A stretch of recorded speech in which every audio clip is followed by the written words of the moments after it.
Hi viewers, welcome to Islam YouTube channel. இன்றைக்கி பார்த்துட்டிங்கன்னா நம்ம வந்து எண்ணெய் கத்திரிக்காய் செய்ய போகிறோம். எண்ணெய் கத்திரிக்காய் பார்த்திங்கன்னா இது வந்து பிரியாணிக்கு வந்து நம்ம சைடிஷ் வைப்போம்ல, அந்த கத்திரிக்காய் செய்ய போகிறோம். அதுக்கு தேவையான பொருள் பார்த்திங்கன்னா கத்திரிக்காய் 1/4 கிலோ எடுத்துருக்கோம். வெங்காயம் ஒரு வெங்காயத்தை சின்னதாக வெட்டி வச்சுருக்கோம். தக்காளி 2 தக்காளி சின்ன சின்னதாக கட் பண்ணி வச்சுருக்கோம். மிளகாத்தூள் 1 ஸ்பூன் எடுத்து வச்சுருக்கேன். உப்பு, மஞ்சத்தூள், அப்புறம் புளி பார்த்தீங்கன்னா உங்களுக்கு வந்து 1/4 கிலோவுக்கு வந்து 50 கிராம் போடலாம். 50 கிராம் புளி எடுத்து வச்சுருக்கேன். அப்புறம் பார்த்தீங்கன்னா இது வந்து எள்ளு 50 கிராம், வேர்க்கடலை 50 கிராம். எள்ளு வந்து வெள்ளை எள்ளு நல்லா மிக்சியில் பேஸ்ட் பண்ணி நைஸாக ஆக்கிடணும். இதை வந்து எப்படி ரெடி பண்ணுறதுன்னு உங்களுக்கு வீடியோவில் காட்டுறேன் வாங்க. நல்லெண்ணெய் ஊற்றுறோம். நல்லெண்ணெய் எனக்கு தேவையான அளவுக்கு நான் ஊற்றிக்கிறேன். உங்களுக்கு எவ்வளோ வேணுமோ ஊற்றிங்க.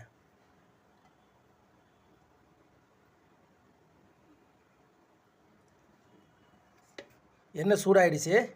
அதுக்கப்புறம் பார்த்தீங்கன்னா 1 ஸ்பூன் ஜீரகம் போடலாம். அதுக்கப்புறம் 1 ஸ்பூன் மிளகு,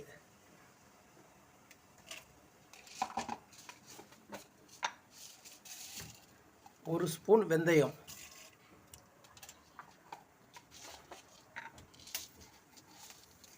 ஒரு ஸ்பூன் கடுகு,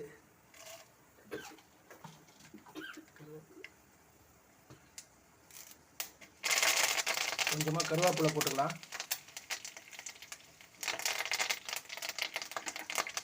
அப்புறம் நம்ம வெட்டி வச்சிருந்த வெங்காயம் தக்காளியும் போட்டுடலாம்.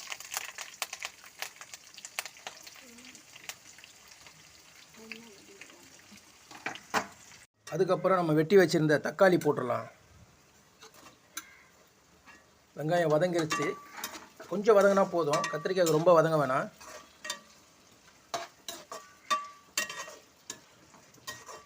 தக்காளி போட்டு கொஞ்சம் வேகட்டும், வெயிட் பண்ணலாம். நல்லா வதங்கிருச்சு பாருங்கள், சரிதா? அதுக்கப்புறம் நம்ம எடுத்து வச்சுருந்த கத்திரிக்காயை போட்டுடலாம்.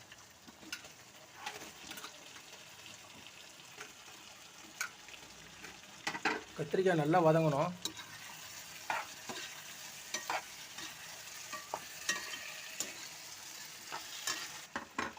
கத்திரிக்காய் போட்டோம். கத்திரிக்காய் நல்லா வதங்கட்டும். ஒரு 10 மினிட்ஸ் வெயிட் பண்ணலாம்.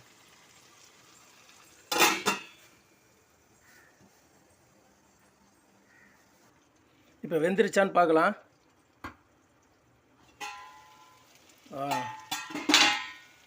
நல்லா வெந்துருச்சு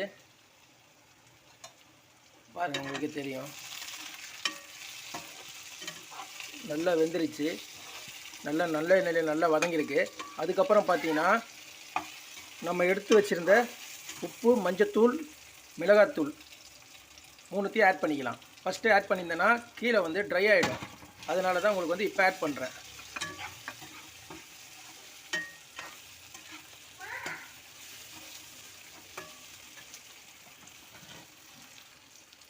இதுக்கப்புறம் நல்லா வதக்கினதுக்கப்புறம் நம்ம எடுத்து வச்சிருந்த புளியை வந்து நல்லா ஊறிடுச்சு. அந்த தண்ணியை மட்டும் இதில் ஆட் பண்ணுறோம்.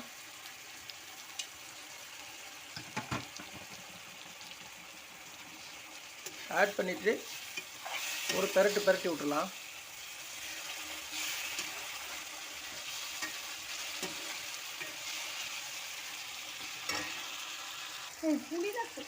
அந்த புளியை வந்து இன்னும் கொஞ்சம் தண்ணி ஊற்றிக்கலாம். மறுபடியும் நல்லா கரைச்சிங்கன்னா தான் அந்த புளியோட ஃப்ளேவர் ஃபுல்லாக வெளியில் வரும். இந்த மாதிரி தண்ணி வந்துடணும் உங்களுக்கு. தண்ணி ஊற்றினீங்கன்னா தான் கொஞ்சம் கீழே வந்து ட்ரை ஆகாமல் இருக்கும்.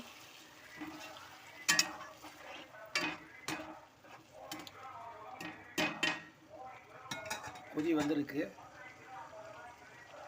இப்போ வந்து நம்ம எடுத்து வச்சுருந்த எள்ளு, வேர்க்கடலை அதையும் இதோடு சேர்த்து ஆட் பண்ணுறோம்.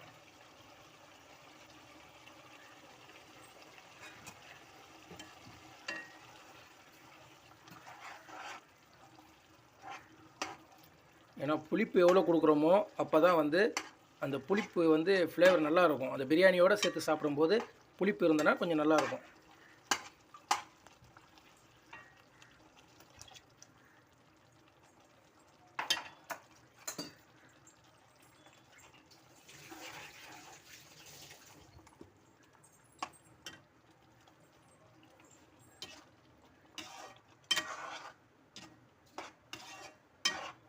நல்லா மிக்ஸ் பண்ணி விட்டு ஒரு 10 மினிட்ஸ் வெயிட் பண்ணுங்கள்.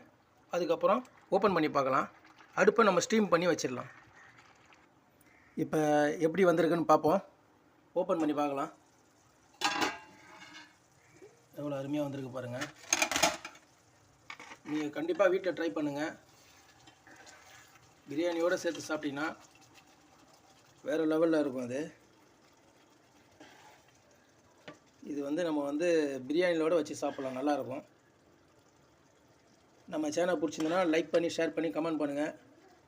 முடிஞ்சால் சப்ஸ்கிரைபர் பண்ணுங்கள். அடுத்த வீடியோவில் பார்க்கலாம். கண்டிப்பாக வீட்டில் ட்ரை பண்ணுங்கள்.